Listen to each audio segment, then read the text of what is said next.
ዶክተሮቹ ምናምን በጣም ታማለች ብሏል።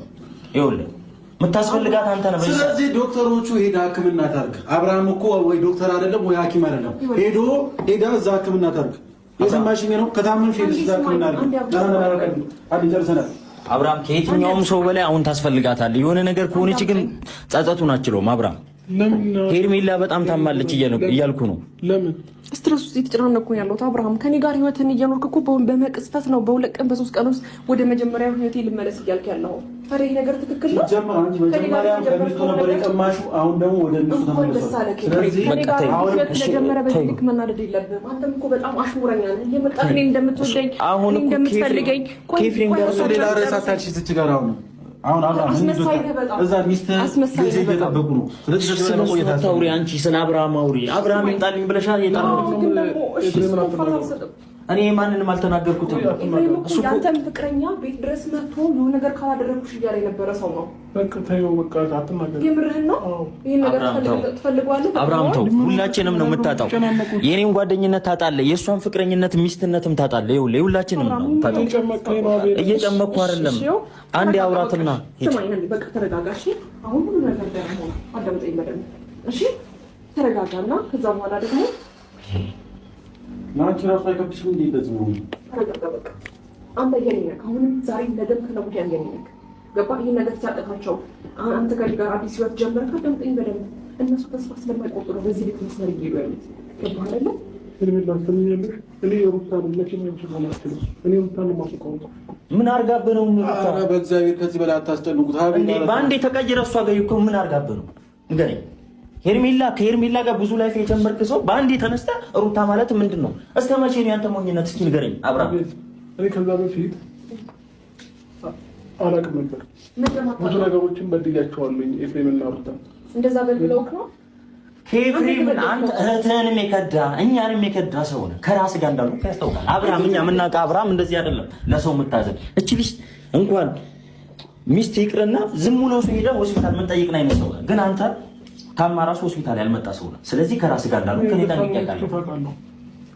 ደርስ ያደረጉት እኮ እነሱ ናቸው። እኔ የሆነ ነገር ምንም ነገር እንዳይደርስ የሚያደርጉት እነሱ ናቸው። ያ ደግሞ ያንተን ልብ መቁረጥ፣ ወደ መጀመሪያ ህይወት እንዳትመለስ የምትፈልገውን ነገር ስላዩ ነው። አብርሃም መጀመሪያ ብዙ ስህተት ሰርቻለሁ። አሁን ግን ስህተት እንደማልፈልግ እኔ ስህተት ነበርኩኝ። ትክክለኛ ቦታ ላይ አልነበርኩም። እኔ ሩታን ነው የምወደው፣ ሩታን ነው የማፈቅራት፣ ከልጄ ጋር ነው መኖር የምፈልገው። ስለዚህ ሁላችሁም እንደዚህ ያላችሁ ለምን ነው የምታስጨንቁኝ? አብርሃም ማስጨንቀን አይደለም። እግዚአብሔር አይደል፣ በእግዚአብሔር ለልጁ ተውት። ሁሉ ነገር ለልጁ ተውት። አብርሃም ማስጨንቀን አይደለም። የምሬን ነው። እግዚአብሔር ይቆጫል። ይኸው ምን ይላል? ከኔ ጋር የጀመርከው ህይወትስ ትክክል አልነበርኩም ብለህ ከኔ ጋር የጀመርከው ህይወት ትክክል ነው? አታሳዝንም ማለት የለም። የኔስ ህይወት ሴት ልጅ ነኝ አይደል እንዴ? የራስሽን ህይወት ኑሪ። ያታለ እኮ ካንተ ጋር ብዙ ነገር ነበር ያሳለፍኩት። ካሌ ብዙ ነገር ነበር አይደል እንዴ? አታውቅም። ስማኝ በደንብ አዳምጠኝ። የመጀመሪያ ስለሆንክ ነው በዚህ እንደዚህ የምትሆነው። ለአንተ ስትል ብዙ ዋጋ የከፈለችው ሄርሜላ ትባላለች። አብርሃም ሞኝነት ተው፣ ይብቃ፣ ተው፣ ይቆጫል። አልፈልግም አላረክ። ከዚህ በላይ አታስገድዱት ልጁን። አብርሃም ቆይ አንዴ ኤፍሬም፣ ምን ያልጨረስከው ምን ነገር አለ? ለአንተ ስትል ብዙ ነገር ዋጋ የከፈለችልህ ልጅ ነች። አቤት፣ ከዚህ በላይ አንጫናቸው። በቃ አብርሃም ልቀቀው፣ በቃ ልጁ ልቀቀው። አቤት፣ ችግር አትፍጠሩ። በቃ ልቀቀው። ሁለተኛ አንቺ አብርሃም አጠገብ እንዳደርሽ እየሰማሽኝ ነው። ሁላችሁም አብርሃም አጠገብ እንዳደርሽ ከአሁን በኋላ አንተ በቃ ትግሬት ተረጋጊ። በቃ አልጥራው እያልኩሽ እኮ ነው። አንቺ ይጠራል። ተረጋጊ። ሁሉም ነገር ይቀየራል። ሌላ ርዕስ ራሱ መፈታት አልነበረባችሁ። በመጨረሻ ጊዜ መናገር ያለበት ነገር ተናገር። ከዚህ በኋላ እኔን ሩታን ልጄን ማጠገብ እንዳትደርሱላችሁ። ሰምታችኋል? እያንዳንድሽ የምርህን ነው? ሄርሚ ተረጋጊ። አንቺ በል ብለውት ነው በቃ ልጁ የለም የተባለውን ነገር የሚለው በቃ ምንም እኛ ሊሰማ አልቻለም። እንኳን እኛ የገዛ እህቱ የስጋ እህቱ ራሱ ያልሰማ ሰው ነው። በጠራው ይሻል ነበር። እኔ ለአንቺ እንትን ይሻልሽ ብዬ ተረጋጊ። ሁሉም ነገር በጊዜው ይስተካከላል አይደል? እንደዚህ ራስሽን አታስጨንቂ።